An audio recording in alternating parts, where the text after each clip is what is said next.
Power Women podcast. For your career and your life, no matter what business you're in. Hello and welcome to a brand new episode of the Northern Power Women podcast. I am Sam Walker. She is Simone Roche, MBE. We're here together with you every single week talking about life, work, career, and just about everything in between. And we've realised, as I was a bit late jumping onto this recording for reasons that will be explained, that this week, in fact, everything we were going to talk about has kind of gone out the window, and we're going to do, I feel we need a trumpet sound effect. Travel special. It's a travel special, Simone. Oh my goodness, it is absolutely. Trains, no planes, automobiles and voice scooters. I got planes. Ta-da. Oh, yes. Oh, yes. So, first of all, I should say, you've been out this week, because when you and I first started working together, Simone, when we created the Northern Power Women podcast, goodness me, about 40 years ago now, we would sit together on trains going up and down and across and back and forth the north of England to go and meet people, have FaceTime, IRL, as the kids say. And meet people, record the podcast, and it was fantastic and we loved it. We spent a lot of time on trains and still to this day maintain we should have had the alternative podcast, which is everything that we talked about whilst on those trains. But we were saying, weren't we, a few weeks ago, that you kind of couldn't imagine getting on trains again. That's not lasted long, has it, Simone? Oh my goodness, yeah. It has been one of those weeks. So I was out across Liverpool. So I had 3 face-to-face meetings in Liverpool on Tuesday, including one on scooters, but that's a whole other thing. But I am injury-free, so that's all good. And that was brilliant. So it is absolutely not just trains, planes, but it is the return of the selfie. Social media, I'm back. But then, back over into Manchester, first time on a train to Manchester to meet a gang of Northern Power Women, Sandy Lindsay, Claire Ebrey and Sharon Amesu. We were like giddy as goat teenagers. It was brilliant. We discussed everything. We discussed politics, although I think as Sandy equated to it, politics is show business for ugly people. Oh, yeah. Anyway, but we did, when you literally are that kind of excitable, you've not seen each other and you've not engaged. So therefore you have to talk about everything and in true Northern way all at once. Well, I can imagine it. But I think only Northern women of a certain age probably could have kept up with all the different conversation threads at once, which would have been no problem at all for you. My God. I think only dogs could have heard it. It was that high pitched at some point, But and then, of course, to end the night, the train had to be delayed, so didn't get back into Liverpool Lime Street till 10:30. So it was it was just like going back to the old days, if you like, of train delays and cold platforms and all that kind of stuff. It was bizarre actually, but amazing to sort of be back in the sort of the world of the great people. And as you know, at the end of last week or before, last week's episode, we had Team Up, and on the Friday, Gina and Philly getting back down to London town, ended up having to pop them in an Uber because the trains all stopped at Rugby, and this is Friday, 5:00, and I'm like, my gut feeling's telling me they're going nowhere. Anyway, ended up 3 hours to get from Rugby because all the trains stopped. So it's like everything that we remembered and thought that was over and gone from our life was all kind of back to haunt us. But they're Northern now. Gina and Philly are now bona fide Northern. So they just got on with it. They were sorted. You'd think that trains come on. There's a bit of me that thinks thank you, trains, for making us feel completely normal like the last year and a bit never happened, because you're still stopping at Rugby randomly for no reason. The other bit of me is like, come on. You've had a year and a bit where virtually no one has been using your services. Couldn't you have spent some time sorting that out? Is that too naive of me to think that? I'm guessing if there's leaves on the line that stops everything, the pandemic's really going to put the kibosh on getting anything done. But, oh, gosh, there is that bit of that. You want that joyful return to the golden age of travel, and you're still stopping at Rugby for no reason. But, man. It's literally back to the future. Well, in this past week, Simone Roche, I've also done something that I haven't done for nearly 2 years that brought me so much joy. I got on an aeroplane. Wow, where did you go? Oh, my word. Well, here in the United States, I must say the pandemic hasn't quite been treated in the same way. I mean, I've been dining out in restaurants since May last year. I mean, I was sat outside and wore a mask. Most people did not. The mask mandates have dropped in a lot of shops now. People aren't wearing masks around, which does feel very strange indeed. But on Friday, finished up my work in the morning, drove to the airport and flew to LA. So I can drive to LA from Phoenix. It's about 7 hours, but I thought, you know what? I don't want to drive 7 hours on my own because I was going to see a couple of friends, really old friends who I've known 20 plus years. Bizarrely, the three of us all used to work together at a little tiny radio station, our first radio jobs in London. And now we all live in the States, which is really strange. So I don't know what happened, what they were putting in the water of that little radio station. But now Anthony and Rick live in LA. I live here in Phoenix. So I got on a plane and I tell you what, the airport was packed. All the pictures I've seen of the UK of the couple of people who've gone to Portugal in the last week that I've known have gone, oh, look at Stansted, isn't it empty? Look at this, isn't it? It was packed. It was ramajammered at Phoenix Airport, Sky Harbour. The plane was a full plane. I sat next to one man on the way out who behind his mask for the whole 2 hour, which was the least pleasant thing that I've been through in some time. But I tell you what, you know, when you're waiting at the gate and then they call you forward and they have boarding groups here. So it's group 1, group 2, group 3, like that. And they called you forward. And I tell you what, when you're walking down that little tunnel to get on the plane, I was beside myself, Simone. It was so exciting to get in that seat. So exciting to see everyone standing up and doing the exits are here, here and here. Your nearest may be behind you. I was like, it is behind me, look, oh, it's so exciting.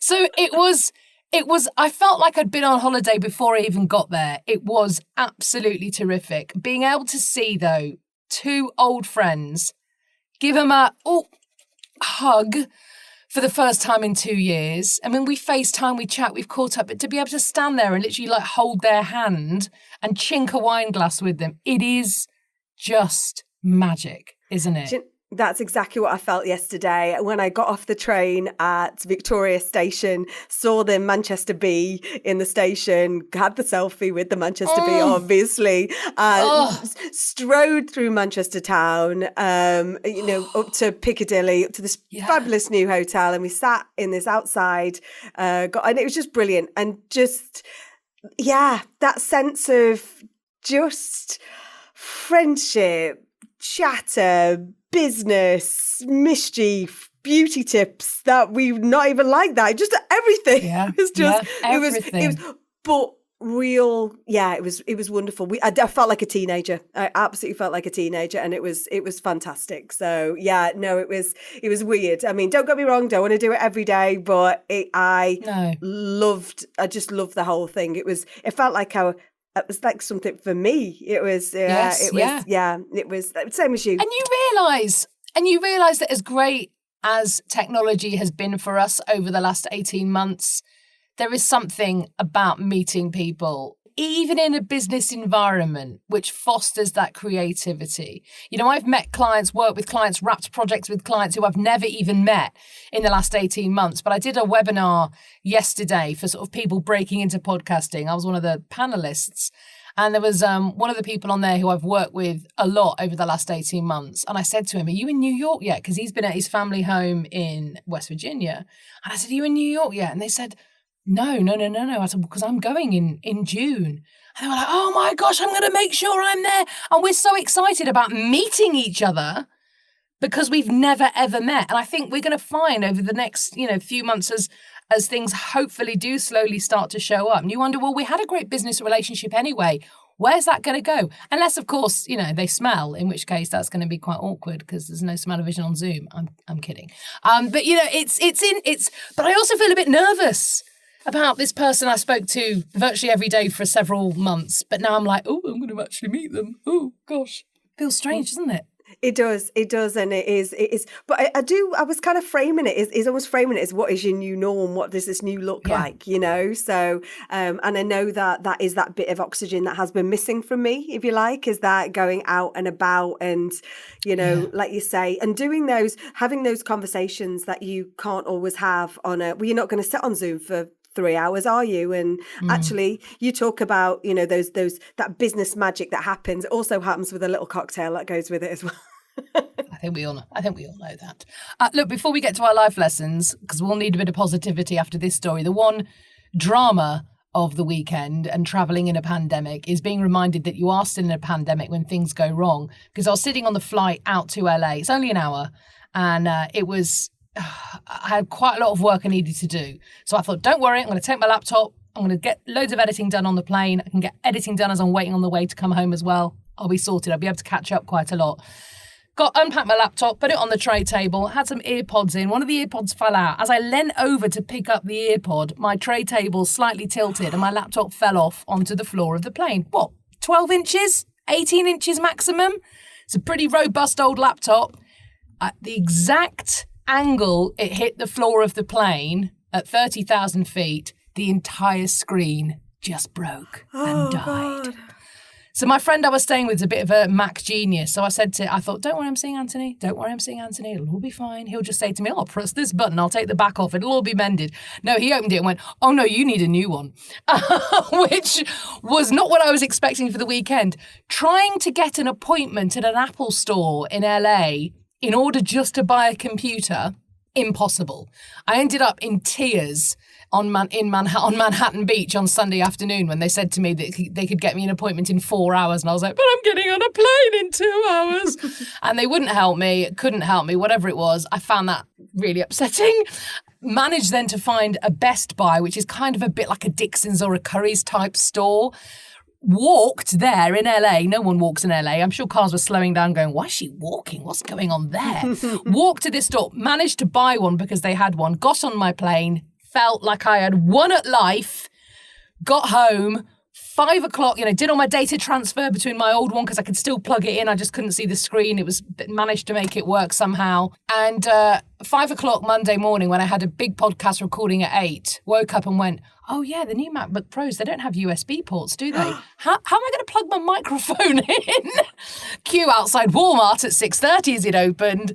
Man, but you know what? This is what we do. We work stuff out. When we get things like that thrown at us, it was all good and I still managed to sit down and do my recording. But that's why I was late for you today, Simone, because of course, when you have to do every password you've ever saved, it's not there when you get a new computer. So I was like, what even is the password for this account? I couldn't find anything anywhere. So I think I need some life lessons, please. Do you know what? It's first world problems, isn't it? And anyone's got life lessons for us is Anu Kaura. She is an experienced professional in-house lawyer and head of the legal for Malhotra Group PLC. She's the epitome of a career woman and a mummy, and she balances everything, literally balances everything, work, home, whilst keeping on point. And she is amazing. Great supporter of our Power 150 over in the Northeast. Here are Anu's life lessons.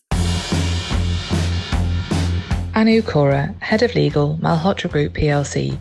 Can you tell us who has been a role model for you outside of your family? Have you ever found an ally in an unusual place?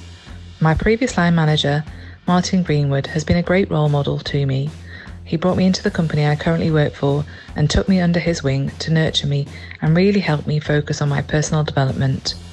Martin took the time to help me develop as a manager and think about my leadership style and how to foster and improve relationships with key stakeholders. When has a failure turned out to be a positive experience? At the time, it did not feel like a positive experience at all, but when I didn't do as well in my A-levels as I thought I would, it was a huge shock as I had sailed through my GCSEs with mainly A's and B's. It was possibly one of the worst experiences of my life, as I was not only disappointed in myself, but I also knew I had disappointed my family. I made a promise to myself that day that I would never feel that way again, and ever since then I have thrown myself into any piece of work 110% and managed to do well academically and professionally from that point onwards. If you are a working parent, how do you cope with the guilt factor? In short, I don't. It's constant and overwhelming at times. even more so during lockdown when I would not be able to give any attention to my children other than to feed them during the day when I was working. The way I cope is to give them 110% attention during their bedtime routine and at weekends, and also to put away the phone and laptop so they have my undivided attention when I'm talking to them. We do fun things like watch movies and play games together in our spare time, but in all honesty, they are at the age now when they want to spend less and less time with me, so I don't feel as guilty as I used to do. When have you had to make a difficult choice about your career? I think one of the hardest choices I ever made was at the time when legal aid was being cut. I made a difficult choice in moving from immigration law to employment law, so switched specialisms completely in 2006. I thought that moving into a safer area of law that had career longevity was the right move. I was wrong, however, as fees were introduced into that regime and there was a cull on employment lawyers. I was made redundant even though I moved to a firm where I thought I could be at less at risk as it was a specialist employment firm. Although at the time I was devastated, it was the push I needed to change direction and actually has been a huge positive for me and led me to where I am now. Have you changed careers? I haven't changed careers as such. I've always been a lawyer since I qualified, and I always knew I wanted to be a lawyer and stayed on that career path since 2001 when I qualified. I made the jump from private practice to in-house lawyer, which was challenging, in 2017, and it was totally out of my comfort zone. But I'm so glad I did, as I have so much more job satisfaction in my role now compared to before. I would always encourage people to move out of their comfort zone, as I have been encouraged to do so, as you never know where it will lead you. Thank you so much to Anu. Such brilliant words of wisdom in there. I kind of don't almost know where to begin, but I love the fact she talks about the guilt that she has with her family, and she just doesn't really cope with it, she said. But just having those moments of undivided attention, whether you've got children or not, maybe it's your friends, your parents, your loved one, just actually being very present in the times you can be present, I think really does make a big difference for those times you can't, right? 100%. And one of the things that stuck out for me was she talks about how her line manager, taught her how to foster and improve key relationships with stakeholders. People often say that they're a people person, but actually it is a real skill. We all need to work at it to help us in our business and in our life. And it is really important. That's how we built this community, right? It's all about people. But Anu also encourages us to move out of our comfort zone. Yes. And as you never know where it'll lead. And this is exactly what we've been talking about with encouraging our Be Heard campaign. We had the launch this week, and that was what we talked about.